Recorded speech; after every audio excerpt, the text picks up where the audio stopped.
They're a product of those long, sunny days when temperatures soar and Alaskans head for the beaches.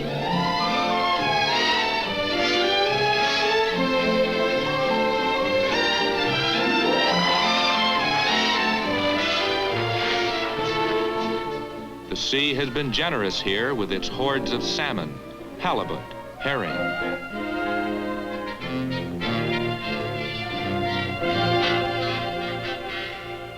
Hi there. Name is Lowell Thomas, Jr. I've been coming north to this great land of ours for the last 20 years. In fact, it's cast such a spell over me that I've moved my family to Alaska now to make it our home. We've come here not only to enjoy the out-of-door living, but also to take part in the development of our largest state, development that's bound to come rapidly. Since moving north, I've heard many stories of modern pioneering, of new industries all playing important roles in the growth of our 49th state. But I doubt if any of these stories is as interesting or as colorful as our story. Adak, King of Alaskan Seas. In our vast new state, spanning a distance as great as from New York to California and nearly touching Russia, Adak, the king, lives in the seas surrounding Adak Island and along the stormy Aleutian chain.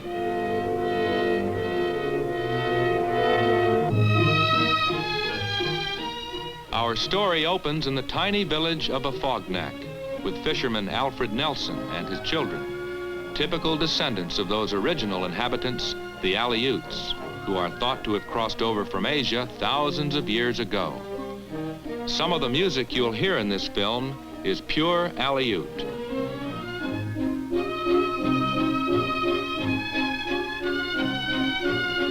Come on, kids, Alf calls. Time to get ready for church.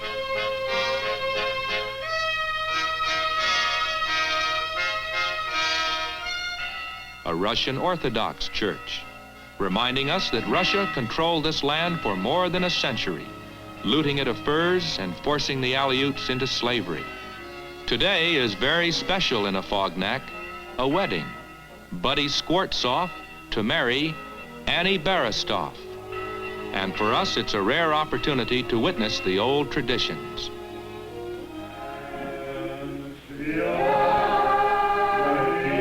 Russian icons, the finest anywhere in these islands, and an Orthodox priest from nearby Kodiak, Father Sturmer. The father once was an officer in the Tsar's Navy, then fled Russia after the revolution, making his way to America where he became a priest.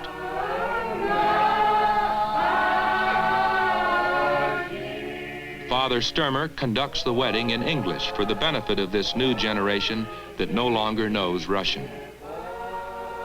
The crowns, to remind the bride and groom that now they're the sovereigns of a new family, king and queen.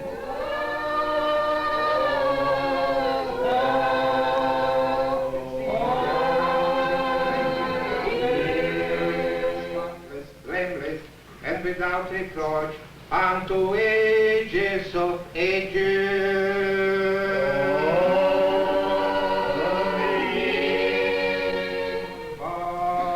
Thanks unto the Lord.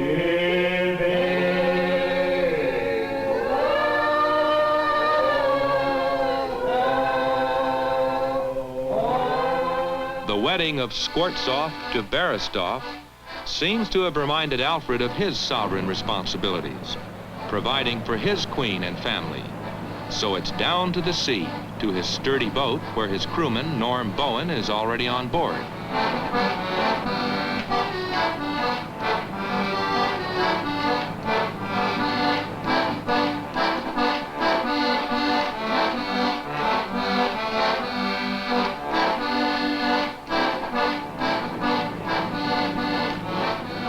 To the fishing grounds. And along the way, they meet some other fishermen who also take to the sea, hurling themselves from the cliffs. Sea lions, some weighing a ton.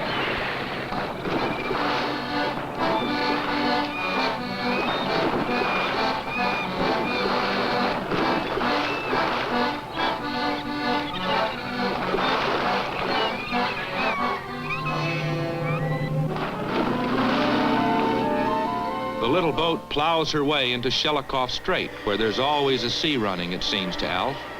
A mild one, this, compared to days of sudden violent storm. And there's not another spot on the globe that can claim worse weather, the birthplace of storms. Just ask any World War II GI who saw duty out here.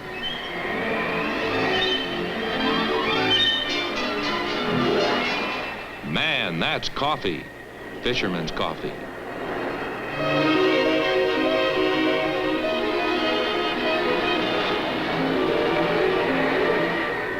If the luck's good, for the next few months, this will be home sweet home. Pinups, a radio, and sometimes Russian music booming in from nearby Siberia.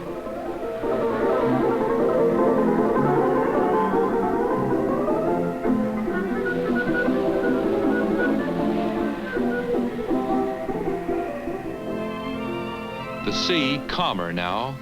Alf and Norm topside again as they near the fishing grounds and the home of Adak, the Alaska king crab.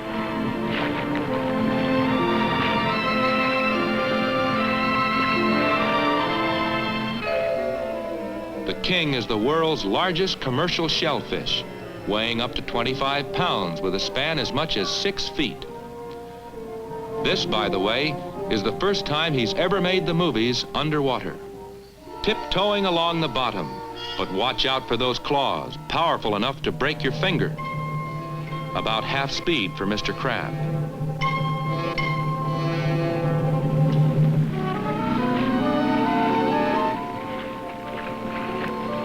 A crab pot, a trap with stainless steel wire, and inside the bait bag with a freshly caught sculpin, bullhead. A boat like Alf's, and there are hundreds fishing Alaskan waters for king crab, works as many as 30 pots at depths as great as 700 feet, the average being about 300. Fortunately for the cameraman, these kings are in shallow water. A bottom feeder, the Alaska king lives on such delicacies as clams, starfish, and sea urchins. Watch him cooperate with the fishermen and the eventual consumer, you and me. A one-way ticket down that chute.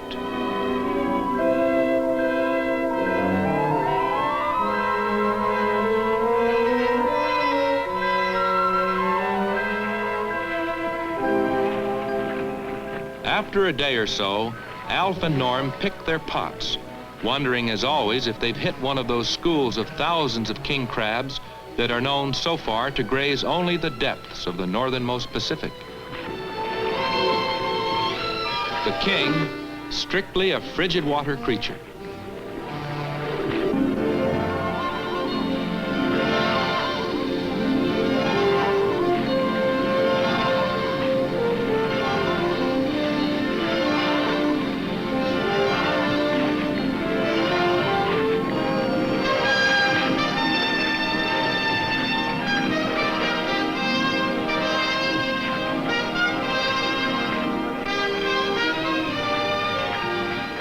The boys have done okay. They've run into a school of large adults, more than 20 in that pot, and they'll weigh out at close to 12 pounds apiece.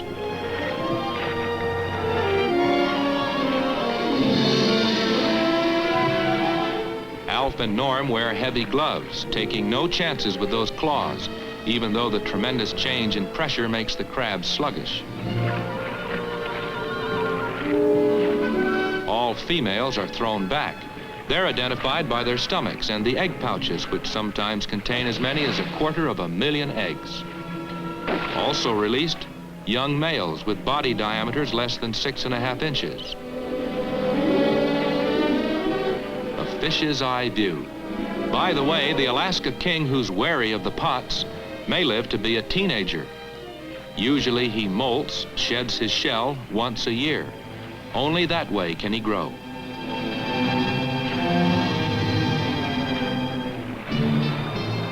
Along with boats like Alfred's are larger ones with crews of 3 and 4, the Jeanette F., the Shelikof, capable of fishing crab farther at sea and less concerned with heavy weather.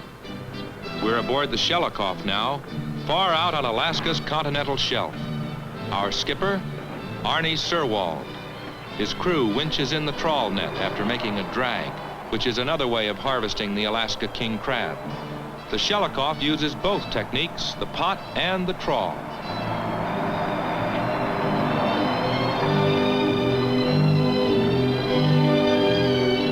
That's a poor drag, says Arnie, as the cod end of the net swings aboard.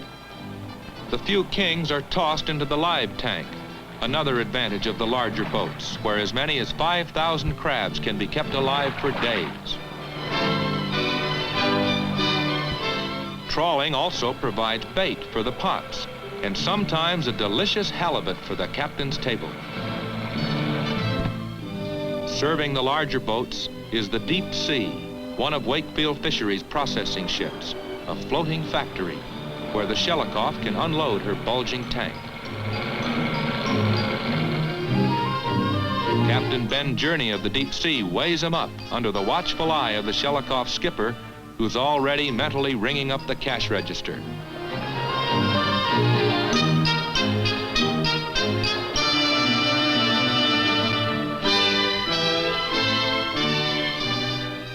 Looking on from above, a couple of Lowells. Lowell Wakefield on my left. In a moment, he'll tell us more of this new industry. After the Shelikof's catch is aboard the Deep Sea, in her saltwater tanks where the crabs are held until that last trip up the conveyor.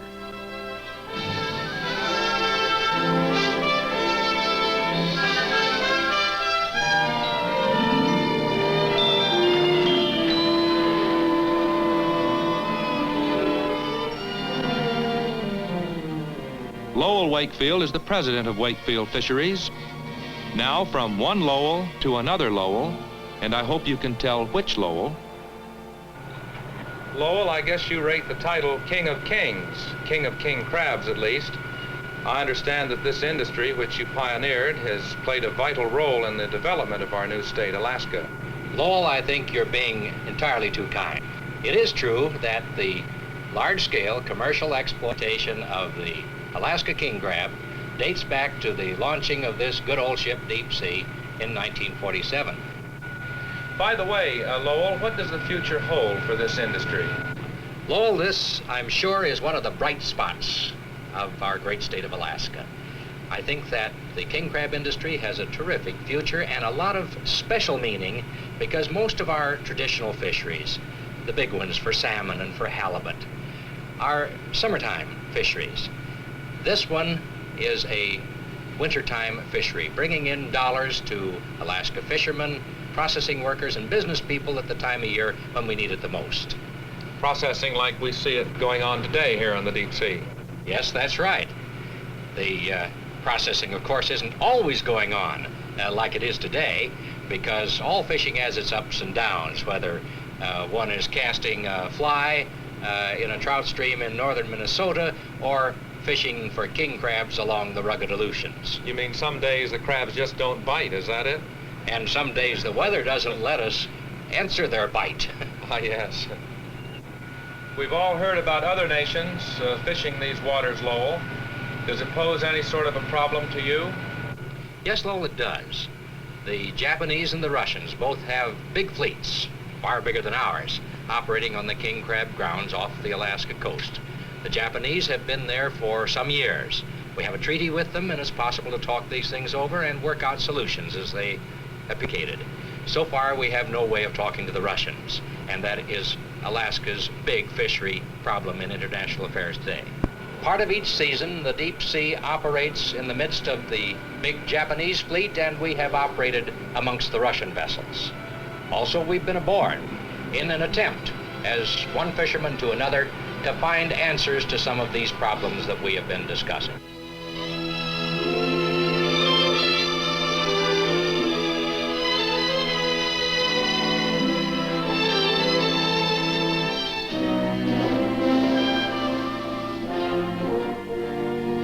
From that Russian fleet in the pack ice of the Bering Sea, we fly to Raspberry Island near Kodiak, and down below, Port Wakefield, Lowell's headquarters, and one of his onshore processing plants. It's the destination now of our fishermen friends, Alfred and Norm, with their load of Paralithodes kamchatka, king crabs, that is. which must be brought in while still alive.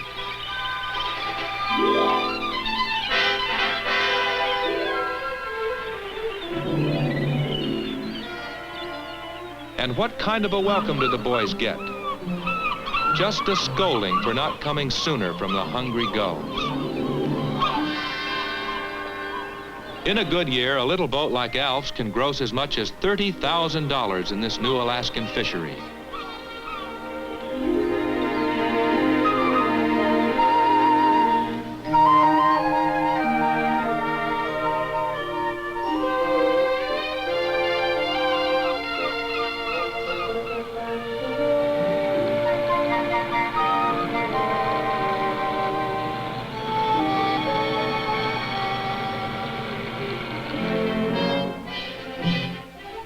The processing and freezing of king crab meat, which is taken only from the legs and claws, is done swiftly and with great care to ensure its sea-fresh quality. Some of the basic steps: cooking in seawater for 25 to 30 minutes at 212 degrees.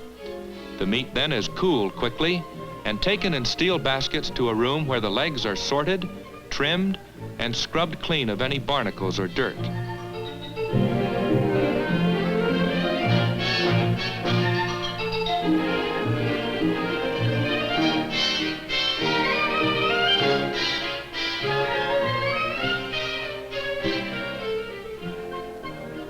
Johnny Shanagan, the scrubber.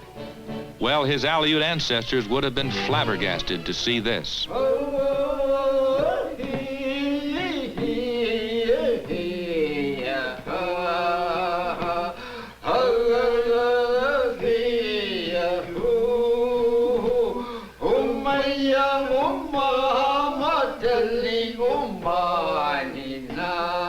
Many of the legs and claws, which may yield up to 4 pounds of meat per crab, are wrapped in aluminum foil and packed in cartons. Others are sent to the blowers, where the long strips of meat are blown cleanly and in one piece from the shell by means of a saltwater air jet.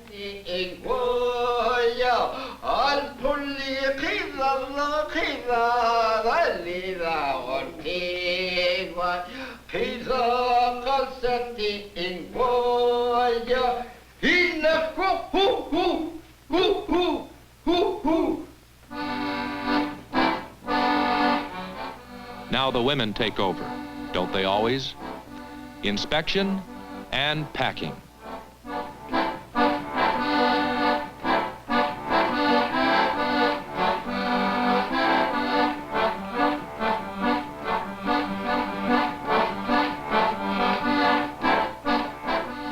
On the left, Sue Moon from South Korea. He and one of the ladies make a final inspection, topping off the pans and adjusting their weights to 15 pounds before they're taken to the quick deep freeze. Freezing of the whole legs and meat, by the way, until they reach the dinner table, is one key to the huge success of this business, where consumer demand is always running ahead of supply.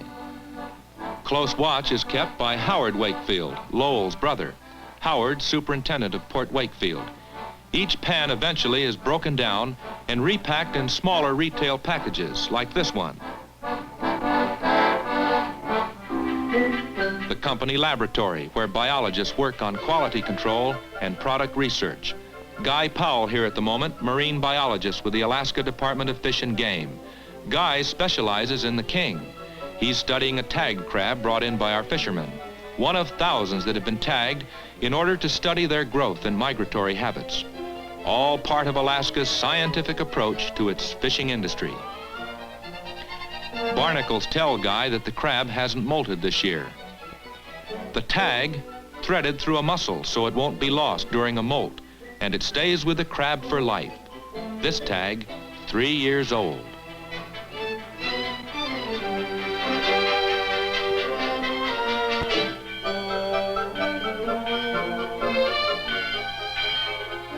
A one-room schoolhouse with its schoolmarm, Mrs. King, suggests that Port Wakefield is far more than a processing plant or a headquarters. It may well become a future Alaskan city.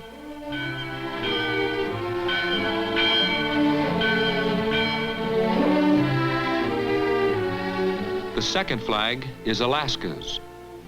blue for northern skies, gold stars for what's in them thar hills. I pledge allegiance to the flag of the United States of America and to the republic for which it stands, one nation, under God, indivisible, with liberty and justice for all.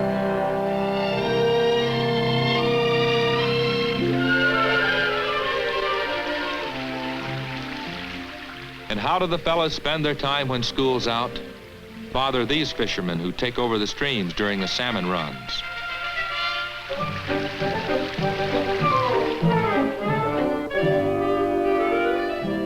Lowell Wakefield Cedar home.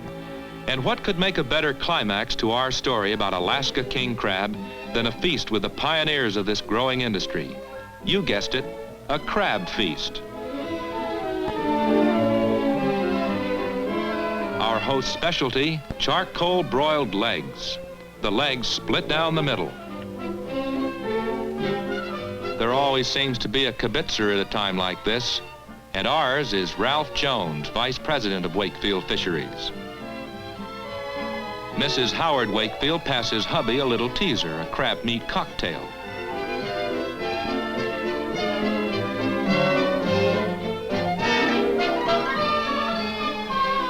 Man, that's seafood. Our hostess, Mrs. Lowell Wakefield, has her own favorite dish, a casserole, crab meat in mushroom and cheese sauce on rice.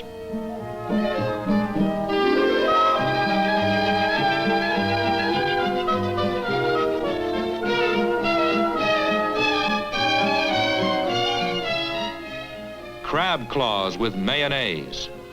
How does all this taste? Well, you'll just have to make a trip to market, look for Wakefield's fresh frozen Alaska king crab in the frozen food cabinet, and find out for yourself.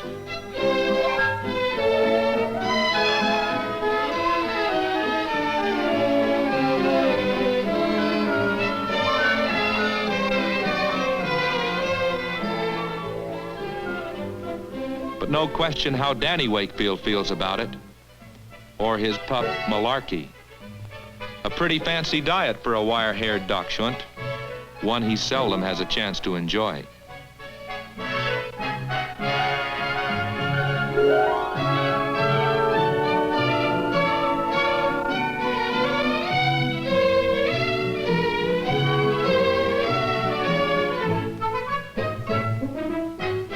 So there's the story of a new industry highly significant to the development of our new state, Alaska.